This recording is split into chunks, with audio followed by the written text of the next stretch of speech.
Okay, well, howdy folks. Duration, let's see if it's saying any, oh it is, okay, there we go. Let's see where it is. Well, hello folks, how are ya?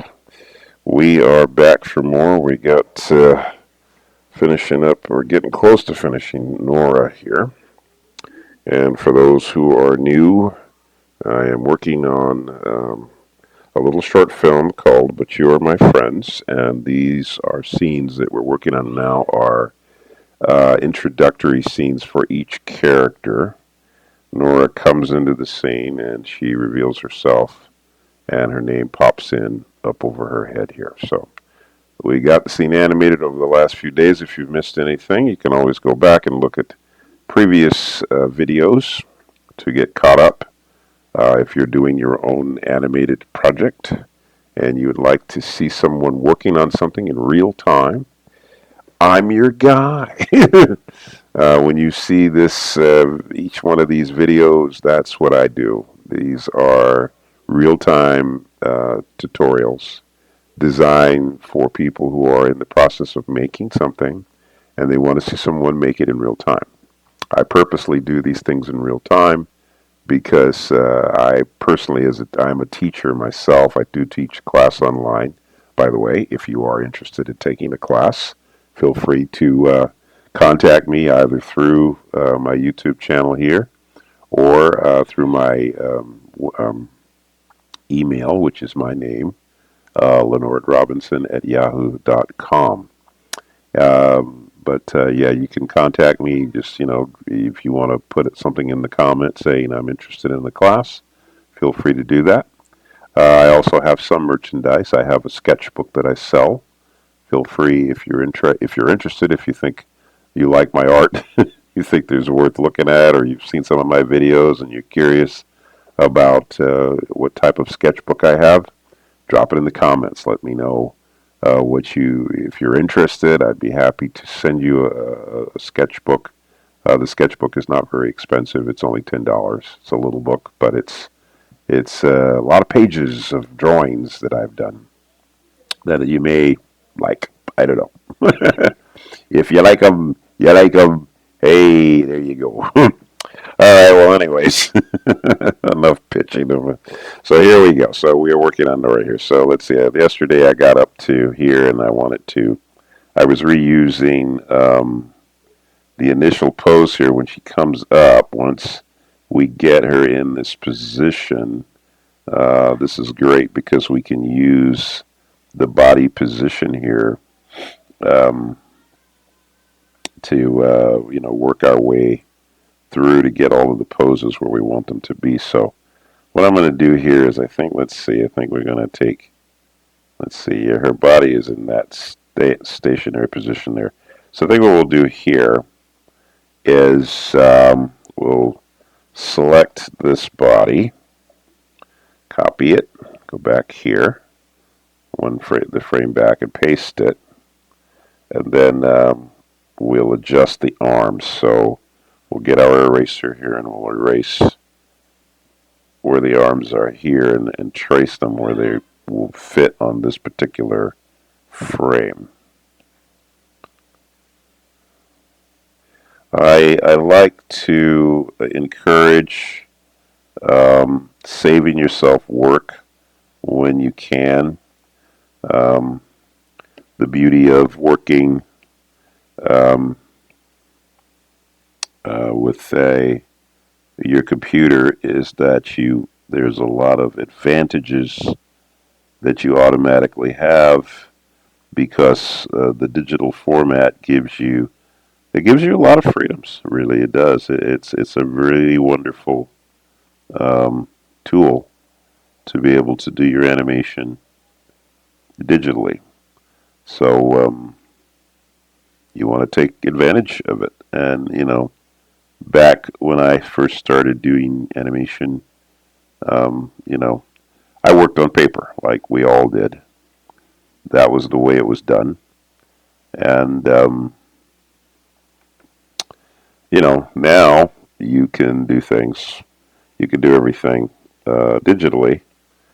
And the advantage, obviously, of being able to do everything digitally is, well, for one thing, um, you can have actually quite a bit of control over your image if you're working digitally. So there are a lot of advantages to that. The digital format um, and the various digital platforms that you can work on have different advantages. Some platforms will allow you to do animation in a format in which you could probably do a lot of the work yourself. In fact, I would say that most of the new platforms that exist do allow you to work independently. And that is a tremendous advantage now because so back in the day when I started in this business, you could make your own film, and there were people who did, and I had a few friends who did. I did myself, but there were other people who did it, and the problem with that was that it was a very ambitious thing to decide that you were going to make your own film because it could take you years, and it did. All of us who ever made our own films, if you ask anybody that made his own film, they'll tell you in a minute that yes, it did take years. It could literally take years to make your own film, and that was a problem. That was a real, a real problem.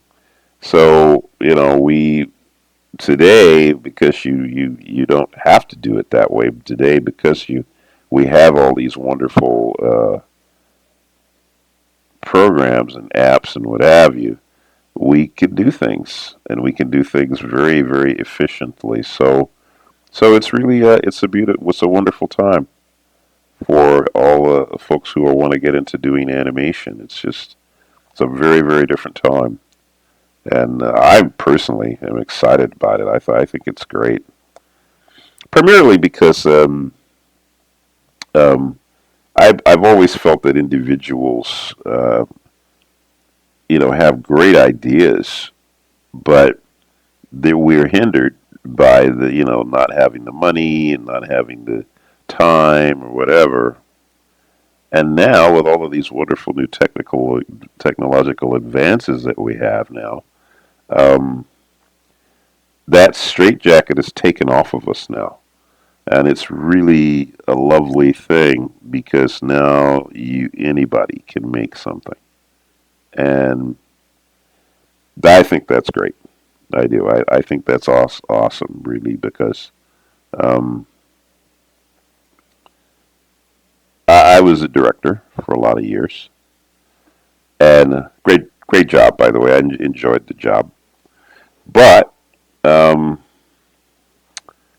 one of the things that always kind of frustrated me was I would occasionally run across individuals who had great ideas, but the chance of having a studio actually listen to you. I mean, as a director, I would be in charge of a group of people to make something. But even though I was a director and even though I had some creative control, I was still limited in what I could do. I was still limited in because when you're working in a company, you're spending someone else's money. You know, you're spending someone else's money, and you know if they want you to make the cartoon, they want you to make it a certain way, and that's completely understandable. It's their money, right?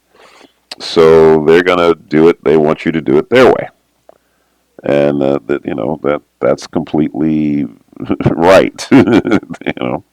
But what I would notice is that they always would run across somebody who would have an idea, and it was like if you really looked at the idea that they had, you'd have to say that's really good, and it's like, but you knew that it's like, well, yeah, okay, that's a great idea, but who's gonna let you do that idea that way? That was the frustration. And I would look at that and go like, that's really sad that this person's is going to be blocked. That maybe what it is that they've got to say as an artist, might never see the light of day because the system isn't designed for individuals to be able to express themselves completely, you know, and that's 100% true. So it was really, it was not really a good feeling, you know. So the whole idea that now you can make your own thing, now you can go out and you can say, I'm going to make my own film, and you can do it all yourself, or you can do it with a very small group of people, which is also good because even if you need help, which you kind of always end up needing some help anyway. You like to have more creative control over what you're doing, and now you can have creative control, and that's great. So I don't know. I look at it like, wow, this is a great time we're living in right now. So the way I see it, it's like I think we really should take advantage of it. The way I see it, I think it's a great opportunity to take advantage of. Let's see, let me go backwards here. Oh, she's coming. Yeah, that's right. She's coming up, isn't she? Yeah. Well, let's see. So go back to that. All right. All right. So then, yeah. So anyway, I'm rambling here.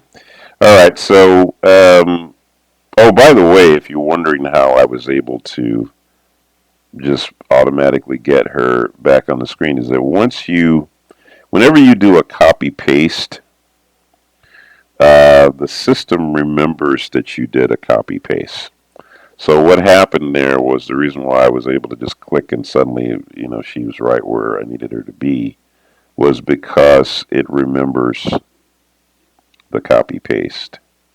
Now, so what I'm doing now is I'm lining it up with where that drawing should be. I think it's right, yeah. Trying to get it lined up just right. Okay, I think that's it. Yeah, and I'm erasing out. So anyway, yeah, I'm rambling a little bit here. Sorry about all the rambling, but yeah, so the fact that you now can do uh, pretty much everything yourself is it's just an advantage. It's a tremendous advantage. So in my head, I think, gosh, that's great. You know, now it's a lot of work. Yeah, that it is. And so from that standpoint, I guess you could say, well, gee, do I have to do, draw? Yeah, you do. If you want to do it, but at least you can. At least if you want to now do it yourself to control what you want to do. Now at least you can do that. Whereas before you couldn't. Now you can. So you take advantage. And there will be those out there who will. There will be, well, of course now we got AI, and AI can do all sorts of stuff. I don't know. AI is. I'm not afraid of it. I think AI could be very great. I certainly think it once again could be another really great thing for individuals using it. But if you want my take on AI, I would say I think the worst thing that you can do with AI would be to totally trust it for everything. In other words, if you're going to let AI make all of your decisions for you, okay, and you're not going to make any decisions yourself, or you're going to only just let AI show you something, and then you're going to just say, well, this is what I was able to get. I think then you're also putting yourself into yet another straitjacket. Because, and the reason that I would say that is because then, in a sense, you are limiting yourself yet again where you don't have to. Because I don't see the reasoning behind why you would want to limit yourself creatively. The AI will give you, um, the AI is going to give you options, I would think. And the AI is going to um, it's going to give you options. It's going to give you things that you can decide, like, okay, I can use this design or I can use that design. But if you're just going to let yourself be completely limited then by what the AI is going to give you, you're sort of putting yourself back into the same place, aren't you? You really are kind of saying, I'm too lazy to design anything. I'll just let the AI give me something. I'll look at it and say, oh, that's cool, and I'll use that. And that's fine, but once again, where's the AI getting that from? You know, the AI is only going to copy what it can find. You know, you are aware of that. The AI is not really making up anything. The AI is actually scraping and grabbing from whatever it can find and use because it's not creative in and of itself. And whatever you teach it to do is what it's going to get good at doing. And if all you're teaching it to do is lift from everything else, you're really not giving the AI a good job. I personally think that the best job you could give the AI is maybe to learn specifically from you. Now, of course, the downside to that is you could say, well, it'll get better at doing what I do, and it'll imitate me better than I can imitate myself. Well, that's only if you feel you've gotten to a place creatively that you can't get any better. And I would think you wouldn't want to admit that either, because the ability of the human being is quite vast, really. And there is nothing to say that you can't, um, you know, create something that's really unique and you. Why would you think that you can't create something different than what you already have? You know, just thought. I don't know. My take on this is that I would not want to admit that there's nothing more creative inside of me. While I may have tendencies of doing a certain type of thing really well because that's maybe what I like to do, it's still going to be me doing it, you know.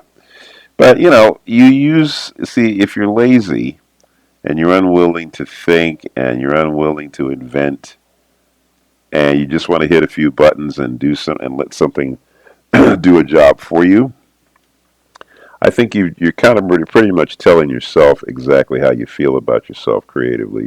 You're pretty much saying that all I would ever have to give isn't worth me delving any further into my imagination. So I'll just stick with letting the computer make a decision for me.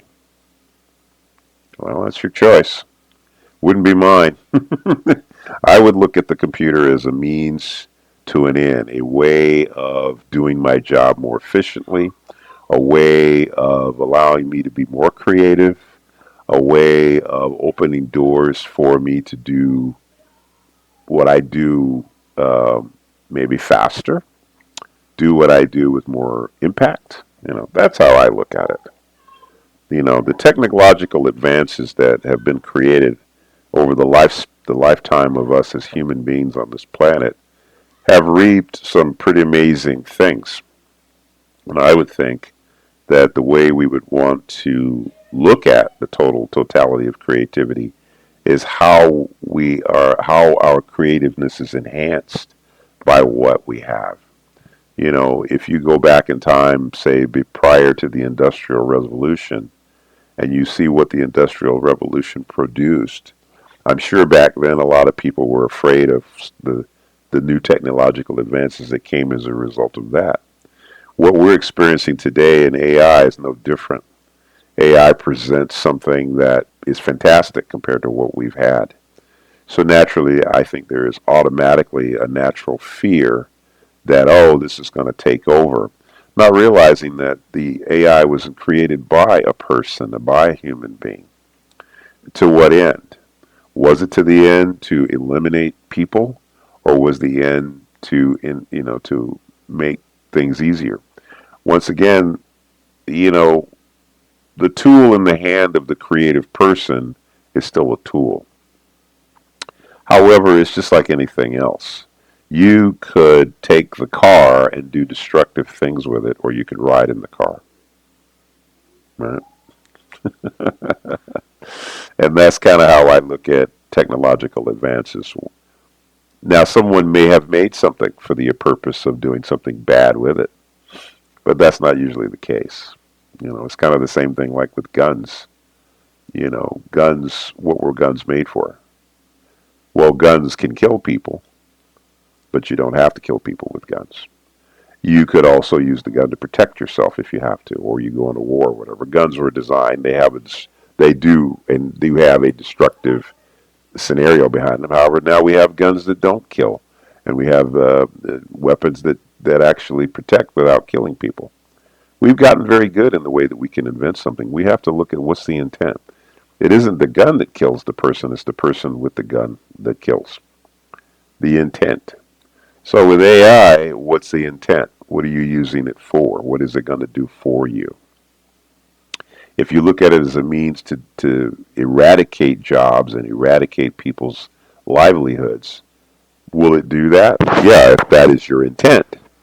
But very same people could also say, you know what, I can use this AI to help me to get a better job. I can use this AI to help me to design a business. I can use this AI to help me to do my business more efficiently. You see? You can either drive the car or you can let the car drive you. All right, well, that's my sermon for today. All right, folks, well, hey, so we've got Nora done now. She's all done. All right, so I guess we got to move into whether we're going to move into the very next scene or not. We'll see. Now that I've got these done, I got to see where I'm going to be on the next bit. Not sure yet. Okay. All right, folks, I will see you guys tomorrow. Have a beautiful day. Once again, don't forget to thank God for the talents and gifts that you have, and because that's how you got them. All right, so I'll see you guys tomorrow. Don't forget, Jesus is Lord.